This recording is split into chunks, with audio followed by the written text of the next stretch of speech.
All right, welcome to this next lecture. We are looking at control of distillation columns, and we have looked at till now the basic control structures, them being LQ, LB, DQ, DB, and DB being seldom used except for superfractionators. We have also looked at single and dual ended temperature inferential control, single and dual ended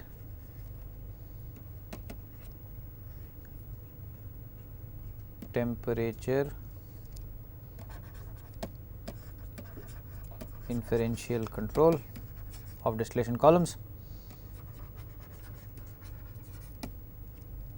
Then we have looked at techniques for selecting which tray temperature to control. So, control tray temperature location selection.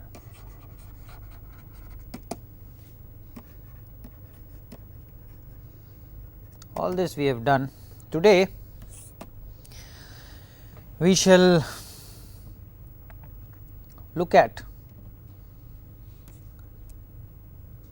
considerations or problems that you may face that are quite common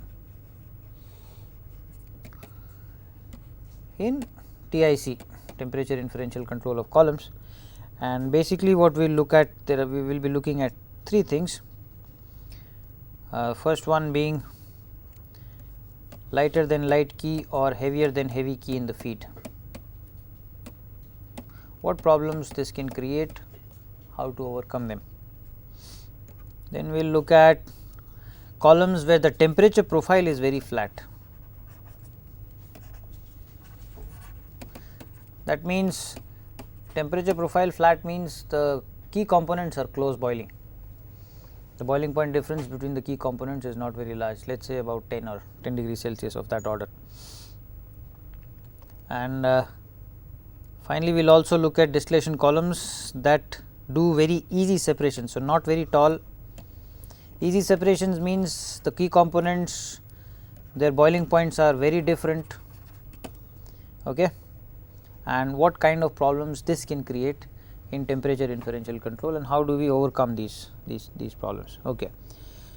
Then we will also get into control of complex column configurations. Column configurations, and there are many complex column configurations, and we will talk about them a little bit. Okay. And so, a main column with a side stripper, a main column with a side draw, a side stripper or a side rectifier. Then we have columns which have a pre-fractionator and then the main column section, and so on and so forth. All kinds of complex configurations are there. So, let us get on with it. Considerations or problems that one may face. Problem number 1, you have got a column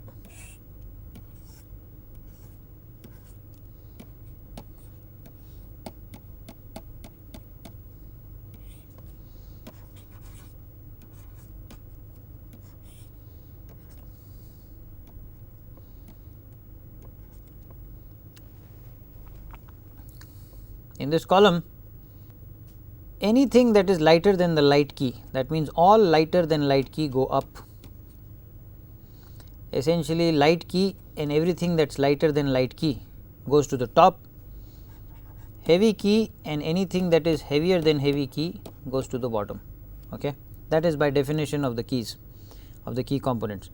So, light key and lighter than light key go to the top, heavy key and heavier than heavy key go to the bottom. Now, let us say we are controlling, I am not showing all the other valves etc., etc. Let us just say we are controlling a tray temperature using reboiler duty. Let us say we are doing this. Okay. Now, consider the fact that the feed has got light key, heavy key, lighter than light key as well as heavier than heavy key components. Now, let us say HHK goes up, HHK or the heavier than heavy key in the feed goes up. Now, if heavier than heavy key in the feed goes up, notice that all of these heavier than heavy keys will accumulate towards the bottom of the column or in the stripping section. Heavier than heavy key will flow down, that is because it is heavier than heavy key, and therefore, if this is my tray temperature that is being controlled, most of the heavier than heavy key would have accumulated here. Okay. The composition of well, let us say, yeah. So all of the heavy the heavier than heavy key will accumulate towards the bottom of the column, that is by definition, or that is what happens in distillation. Now, because of the presence of heavier than heavy key, for the same split, see the split is between light key and heavy key. Anything that is heavier than heavy key goes down, anything that is lighter than light key goes up. Okay. For the same split, because the heavier than heavy key is accumulating in the bottom section, for the same split, that means this light key heavy key split is the same. For the same split, because now you have got more heavier than heavy key coming in the feed which is accumulating on those trays, for the same split, split always refers to the key components. For the same split, temperature of the tray will go down, will go up because you have got more. So, temperature of the tray must go up because now you have got more heavier than heavy key which is on that tray. I hope that makes sense. For the same split, temperature is more because more HHK in feed. That heavier than heavy key accumulates in the stripping section more towards the bottom. Therefore, if I am controlling a tray, let us say that is towards, let us say 5-10 trays below the feed, the heavier than heavy key composition on that tray for the same light key heavy key split would be more, and because XHHK is more on the tray, therefore, for the same split tray temperature should be more. Let us say I am operating at the, I do not change this tray temperature set point, is kept constant. So, tray temperature set point is kept constant. If the tray temperature set point is kept constant, then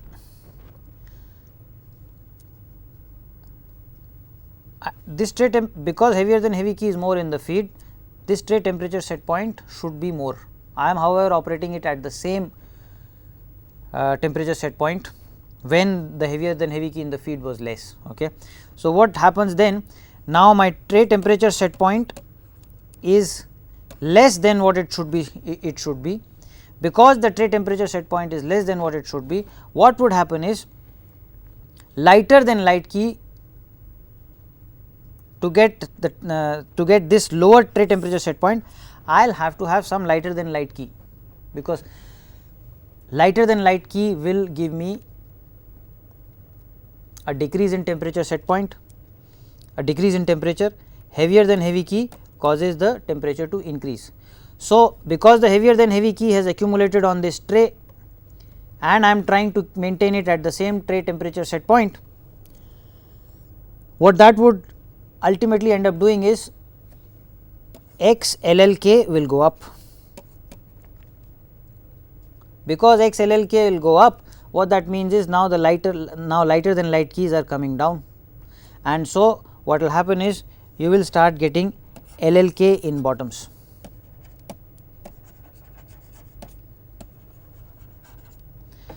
Just to repeat it once again,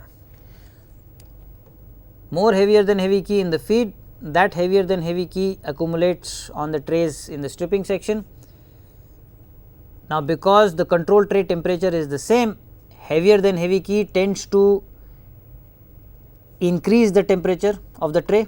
In order to bring that increased tray temperature back to set point, what will happen is the reboiler duty will be adjusted so that enough lighter than light key accumulates on that tray, so that the tray temperature set point is the same as it, so that the tray temperature is at its set point.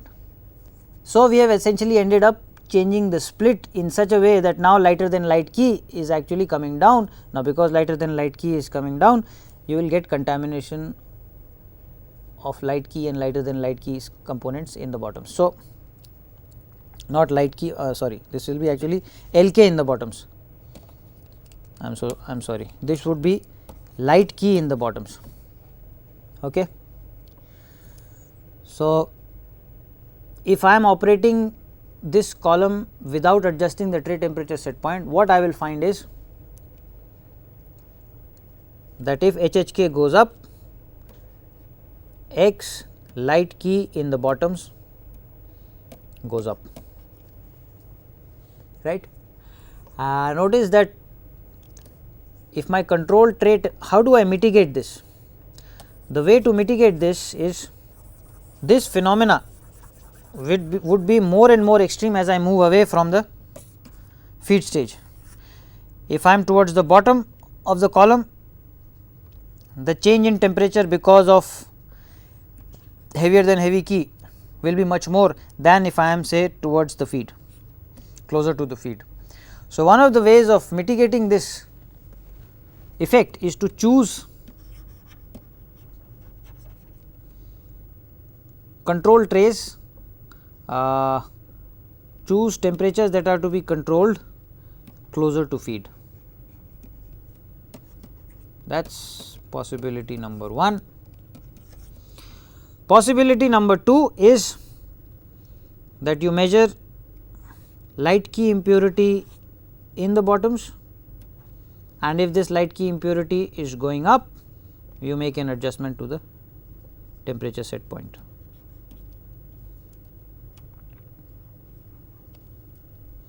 So, these are the two ways of addressing this problem.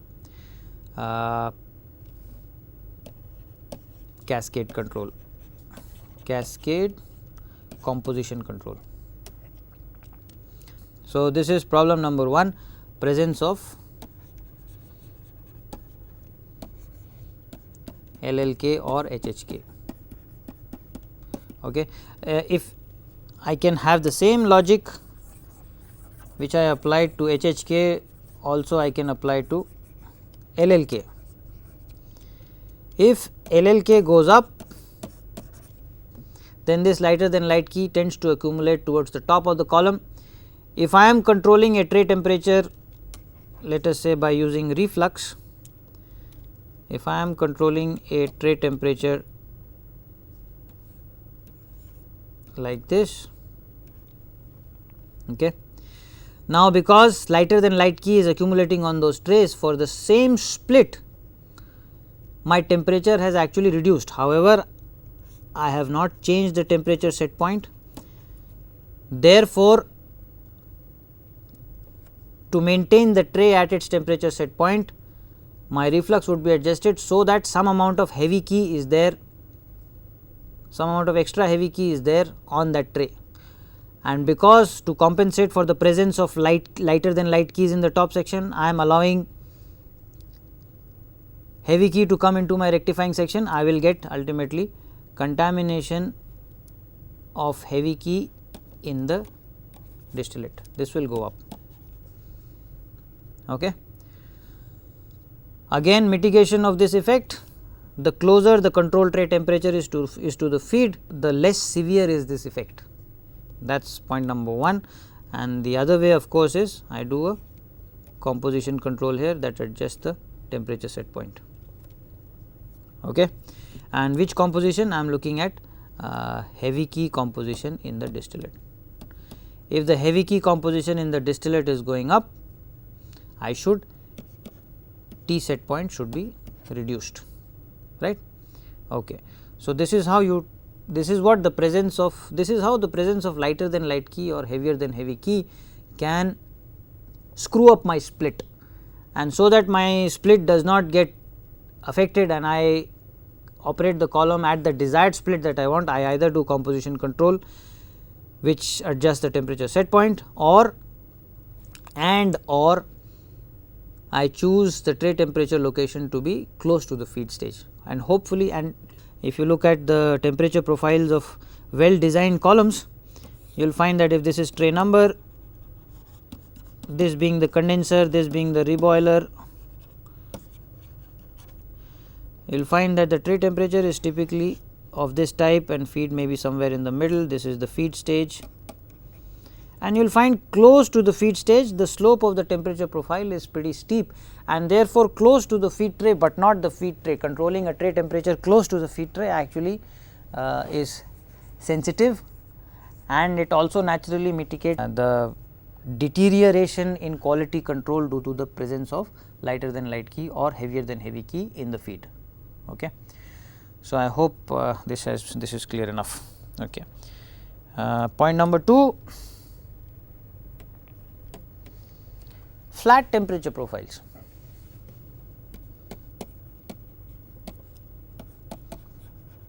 Flat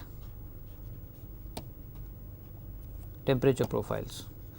This will happen for situations where the light key and heavy key component boiling point difference is small, not very large, say between 5 to 10 degrees Celsius. Okay. So, the relative volatility of the key components is close to 1, it is a difficult separation, and therefore, what you will find is this is typically the case in superfractionators.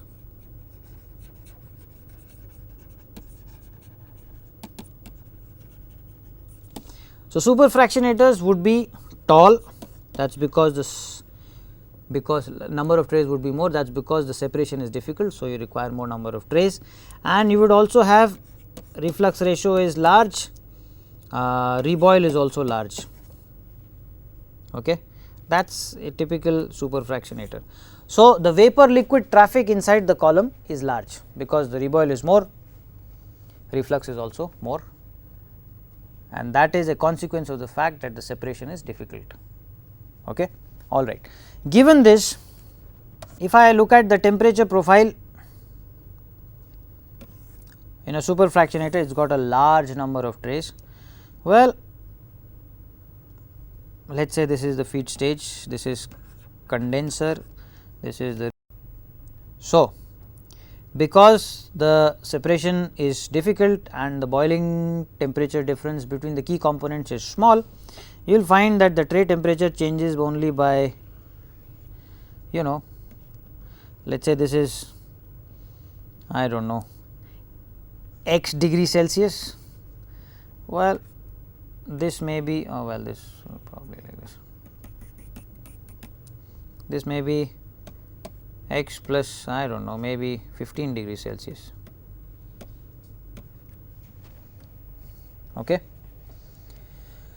So, the top is only 15 degrees colder than the bottom, or the bottom is only 10 to 15 degrees hotter than the top, and you will see that the change in temperature as you move from one stage to the next is very small.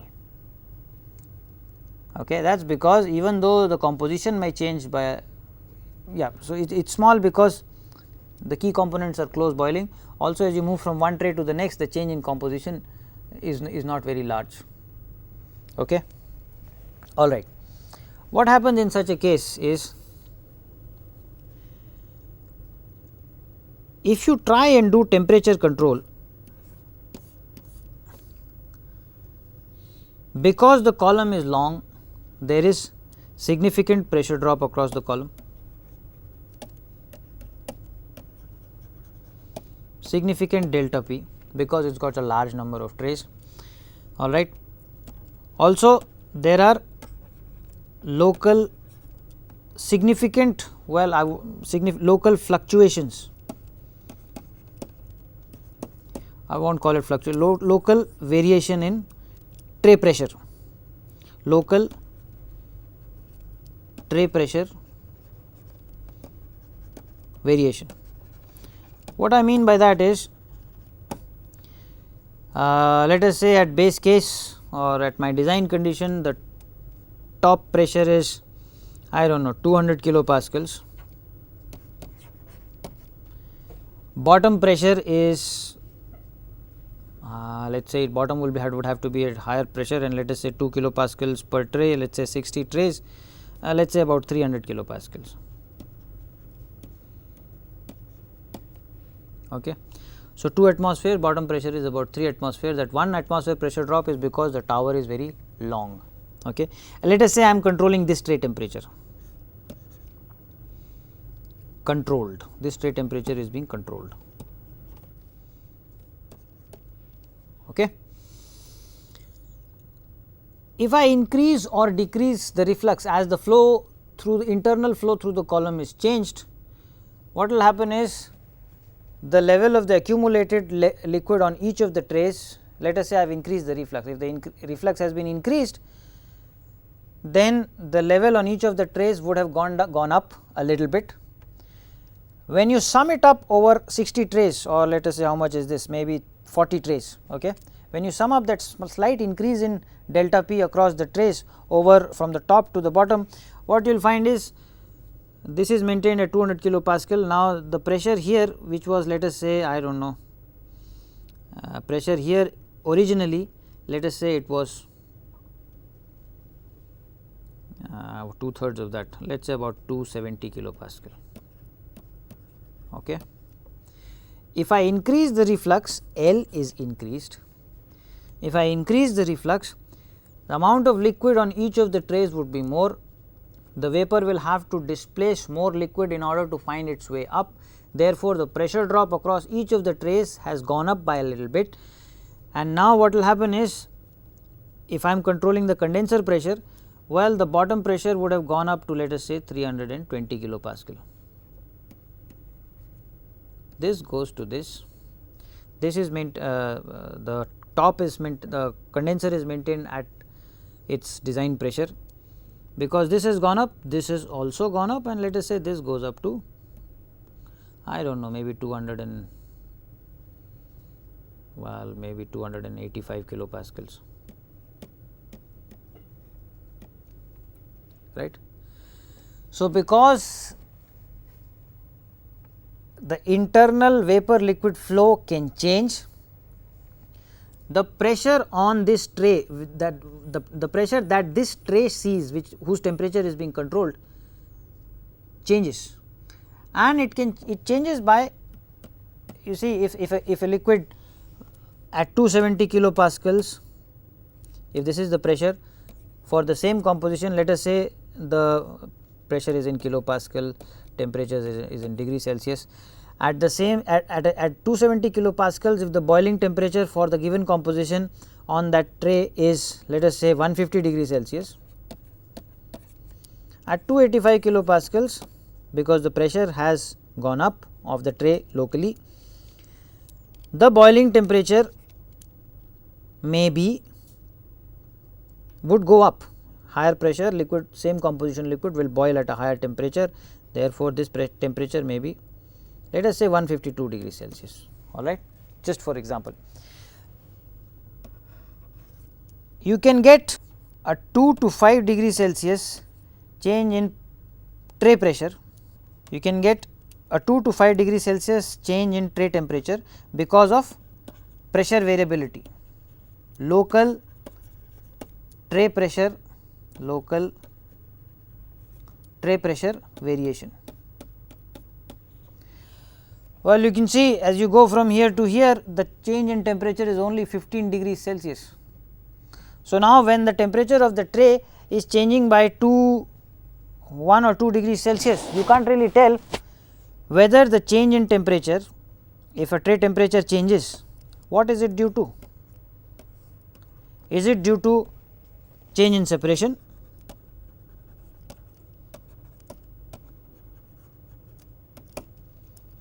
Or is the change in tray temperature due to change in local pressure? You see, when the boiling point difference is large, local pressure variability is small because the tower is small and internal flows are small, because reflux is small, amount of boil up that you need is relatively smaller. therefore, local pressure variability is small.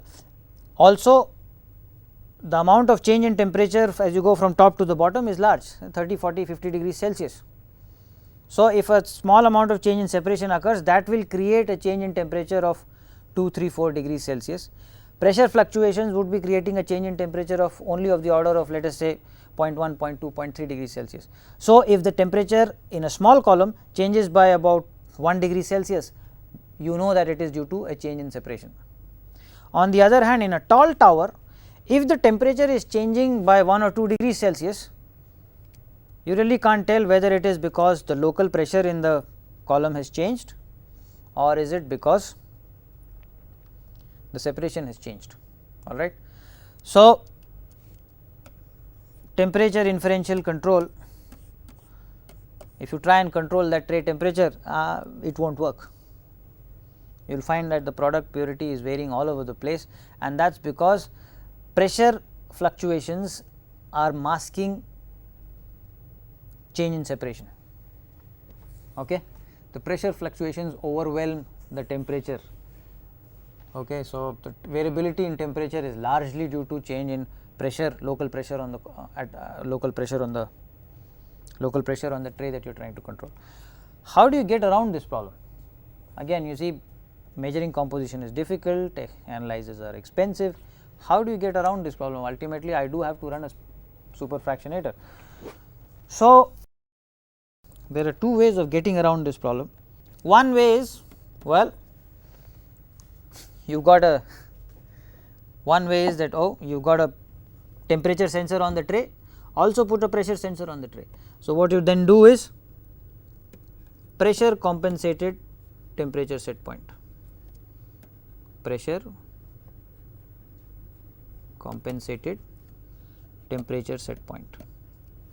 So, you are measuring the temperature on the tray, you are also measuring the pressure on the tray.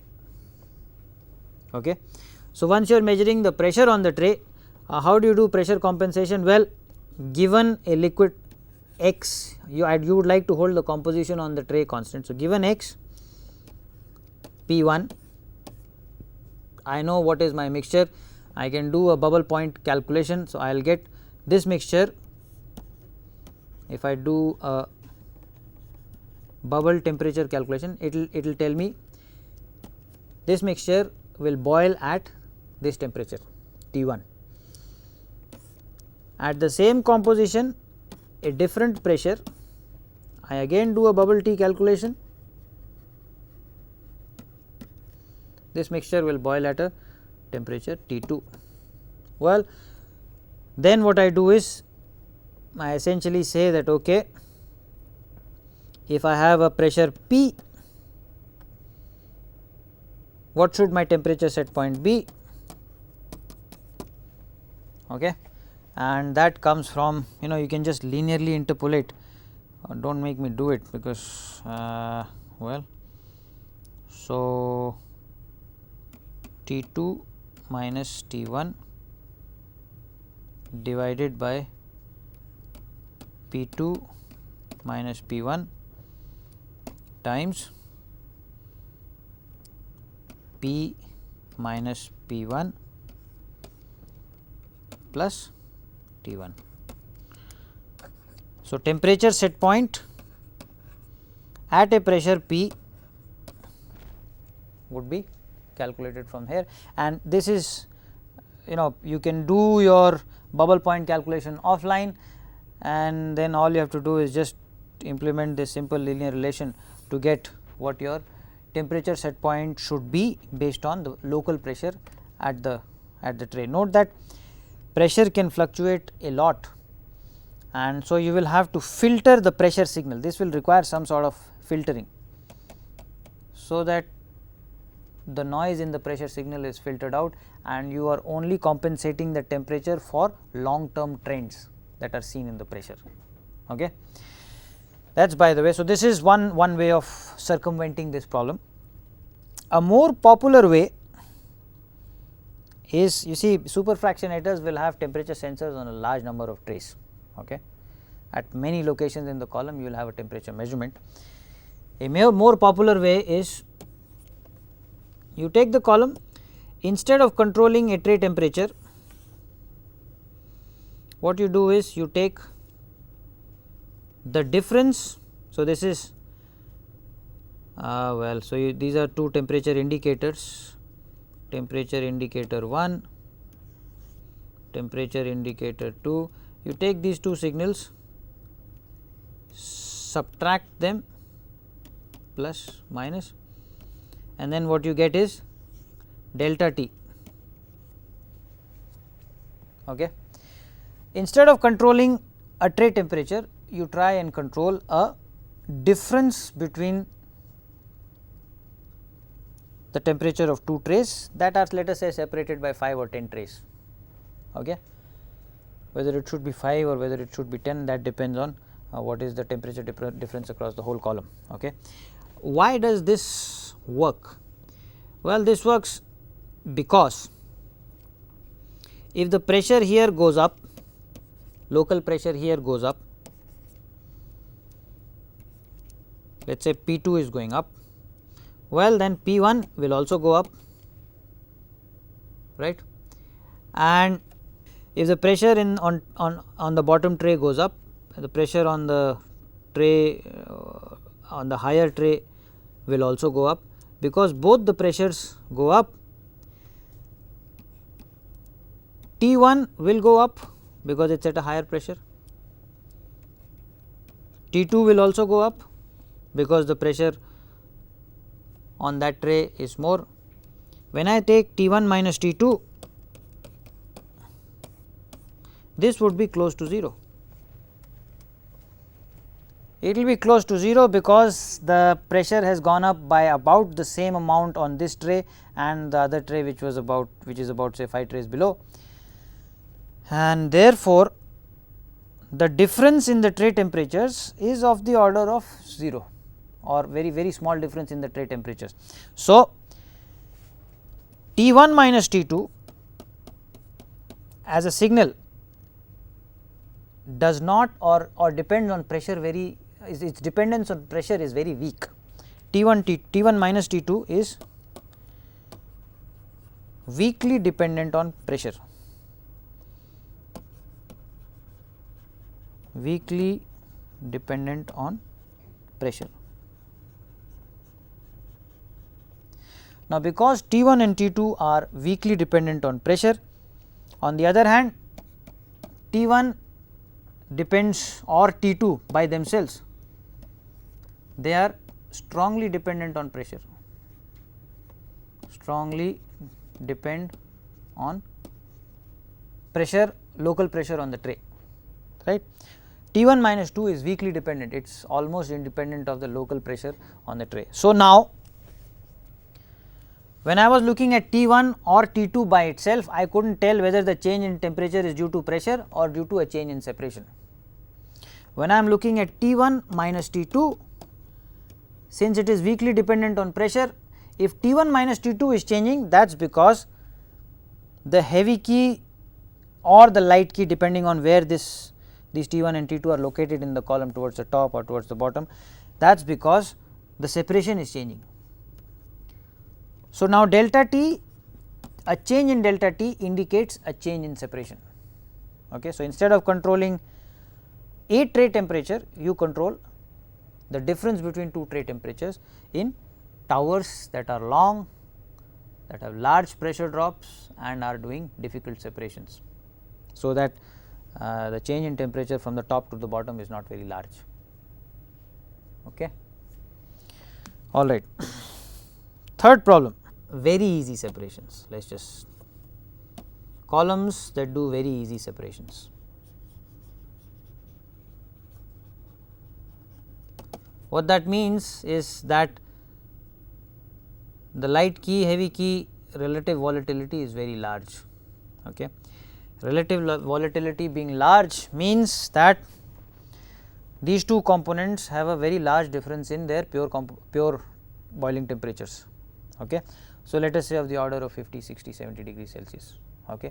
That being the case, what you would see is, since the separation is easy, tower is small. Since the separation is easy, this implies a small tower. it also implies reflux is small, Q is small. You do not require a large amount of steam to separate components that are easy to separate. Okay. Since the separation is easy, if you look at the tray temperature profile,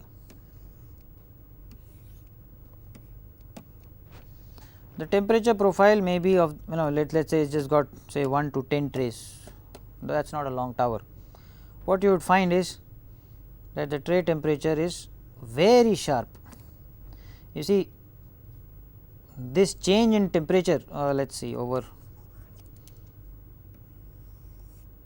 let us just say this is the tray temperature profile. What you will find is that the change in temperature, this is what over 3 trays, the temperature changes from, let us say, x degrees Celsius to x plus 60 degrees Celsius. Okay.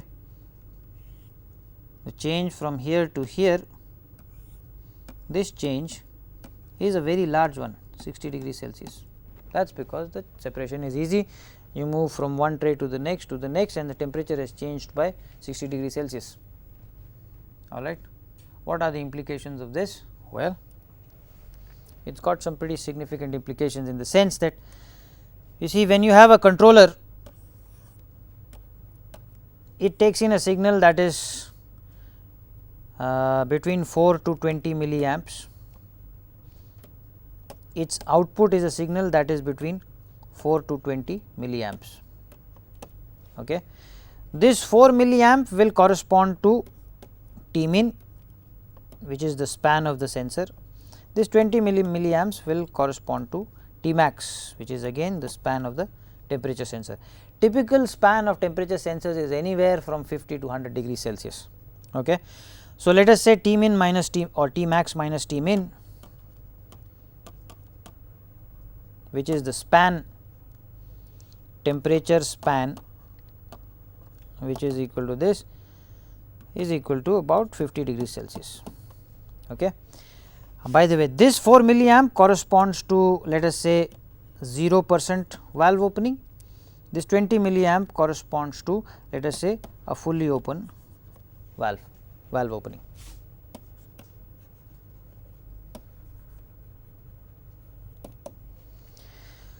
If I try to control a tray temperature, which is, let us say, this guy, let us say I am trying to control this tray temperature. Alright. So, if I am trying to control this tray temperature, what happens is, if the separation moves a little bit up or down, this separation zone, if it moves a little bit up or down the column, let us say it moves down the column, what I will get is, I will get, so this is a small change in separation which is causing the separation zone to move slightly below the, down the column. So, what happens now is, the tray temperature that I am trying to control has changed from wherever it was to a much lower value, and let us say this lower value is about 40-50 degrees Celsius.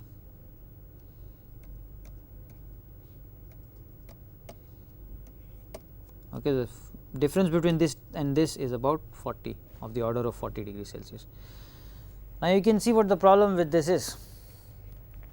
My separation profile moves down a little bit and my temperature sensor reading, which is here, this sensor reading goes from 50% to 100 and I do not know 20% maybe.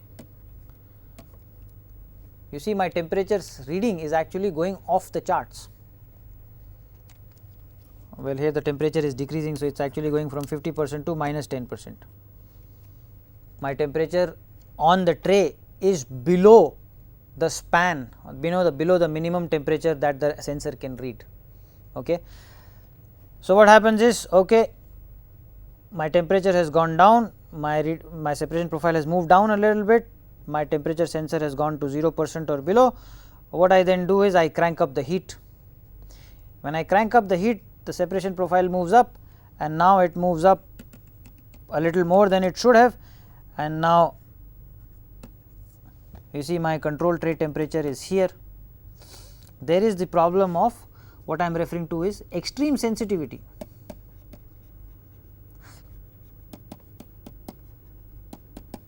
Because the separation is easy, my temperature sensor is moving from 0% to 100%. I reduce the reboiler duty, it goes down to 0%. I increase the reboiler duty, it goes up to 100%. I get what is called bang bang control, and that is because my temperature is extremely sensitive to a change in the reboiler duty. Okay. My separation profile moves down a little bit, temperature sensor shoots off the chart. My separation profile moves up a little bit, again my temperature reading shoots off the chart. So, this results in what is called bang bang control, bang bang. So, my reboiler duty is open, is closed, is open, is closed, temperature sensor is off the chart, off the chart, off the chart, off the chart. How do you circumvent this problem of extreme sensitivity? Well, in this case, instead of trying to control a tray temperature, what should be done is you try and control an average tray temperature. So, if my tray temperature profile is very sharp, okay, instead of controlling a tray temperature, I control the average of 3 or 4 tray temperatures. Okay. I take these tray temperatures, average them out. Let us say these are tray 1, 2, 3, 4, 5, 6, 7, 8, 9 and 10. Okay. So, there are 10 trays 1 to 10. I am controlling 1, 2, 3, 4. So, 1, 2, 3, 4, 5, 6, 7. So, this is 4, this is 7. So, I am going to say instead of controlling one tray temperature, I control T4 plus T5 plus T6 plus T7. T average is what is controlled from in different distillation scenarios that are pretty common. So, I thought it is good to describe them, explain them and suggest ways around the problems. Considerations in temperature inferential control. We have looked at effect of lighter than light key or heavier than heavy key.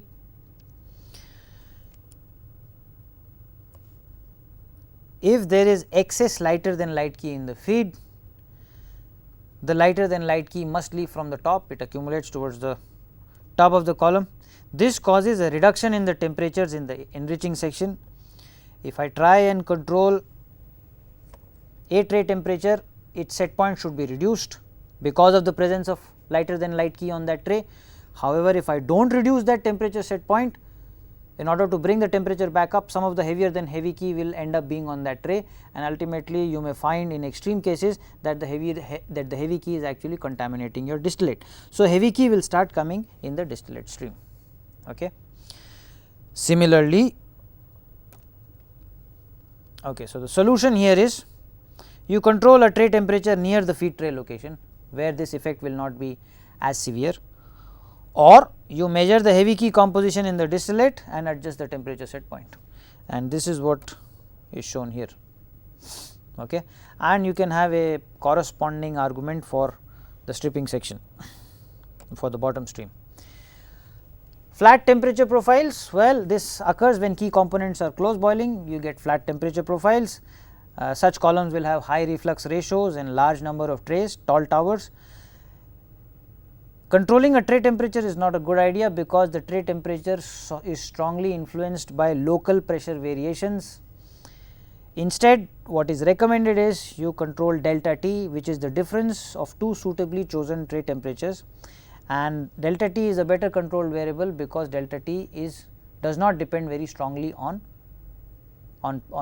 pressure fluctuations, because when you subtract the two tray temperatures, the pressure variability or the effect of pressure also cancels out. Okay. And in this case, the delta T reflects the change in the heavy key or light key composition between the trays depending on whether it is located here or there. Okay. Easy separations, well, In easy separations you get sharp temperature profiles, the temperature transmitter may saturate if you are trying to control a tray temperature in the separation zone. Because of this extreme sensitivity you get bang bang control. In order to mitigate this extreme sensitivity, you are better off controlling the average of trays over which the temperature profile moves, okay, and this averaging actually mitigates the sensitivity and therefore would give you better control. Okay. I think that is that for today. Control of complex column configurations, that is a new topic, we will leave that for the next lecture. Okay. So, next time control of complex column configurations. Thank you.